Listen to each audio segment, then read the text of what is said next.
Je me suis lancée avec l'EFC parce que la proximité, le fait que vous soyez aussi spécialisé dans la comptabilité, alors qu'il y avait d'autres écoles qui présentaient effectivement le DCG, mais qui étaient tellement diversifiées que je me demandais comment est-ce qu'ils pouvaient en même temps se consacrer au métier de la comptabilité. Je fonctionne par planning à la semaine en fait, où je définis quelle matière j'ai envie de travailler sur cette semaine. Et comme ça m'angoissait de me dire bon allez à 20h je m'y mets, à 22h j'ai terminé, c'était trop étroit, je fonctionnais par semaine.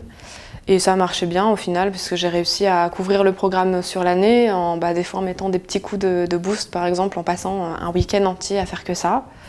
Et aussi bien, j'essayais quand même de me réserver le dimanche pour pas travailler, en me disant voilà c'est ma journée ressource. On s'apaise, on va faire du sport, on sort, on voit un peu la famille, on consacre du temps à son conjoint, à son ménage, voilà. Les choses qu'on n'a pas le temps de faire la semaine. Et voilà. Après, ce qu'on faisait souvent aussi, ce que j'ai rencontré donc, sur le forum, une de mes meilleures amies maintenant, avec qui je continue en fait de faire le DCG. Et donc on se donnait des rendez-vous par webcam le soir. Et en fait on travaillait une matière ensemble à distance. Quand il y avait des choses qui semblaient un peu floues, ou voilà, on peut totalement être libre de contacter le professeur pour lui dire voilà, c'était pas très clair, j'ai pas bien compris, est-ce que je peux avoir d'autres explications? Donc voilà, ça reste humain. Je pense que ce qui a été mis en fait au cœur de l'EFC, c'est voilà, la valeur humaine, les relations, et ça c'est important. On est seul derrière ces cours. Parfois on peut avoir des baisses de morale et se dire oh, je vais jamais y arriver, de toute façon je suis toute seule, il n'y a personne qui m'aide. C'est à ce moment-là où hop, on a des gens en face, ne serait-ce que, pas forcément les professeurs, mais aussi une équipe pédagogique qui est mise à disposition une équipe de soutien en fait, j'appellerais plus ça comme ça, qui est mise à disposition quand on a un coup de mou ou voilà, quelque chose qui va pas bien. On a des gens sur qui on peut compter en fait, ça reste humain.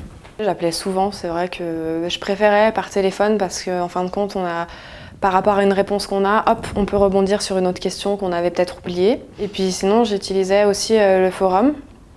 Donc c'était bien pratique parce qu'il y avait d'autres élèves qui pouvaient aussi apporter une réponse ou un angle de vue différent. J'ai passé mes épreuves en travaillant avec les documents de l'EFC et j'ai pas du tout été surprise des questions qu'on a pu me poser ou des pièges présentés par ceux qui font les sujets. Les cours de l'EFC sont directement applicables en milieu professionnel. J'ai pu établir des budgets sur des feuilles Excel en fait, automatisées par rapport en fait, aux comptes de résultats qui sortaient et au bilan qui sortait. En fait, j'ai vu tous ces outils-là dans les cours de l'EFC.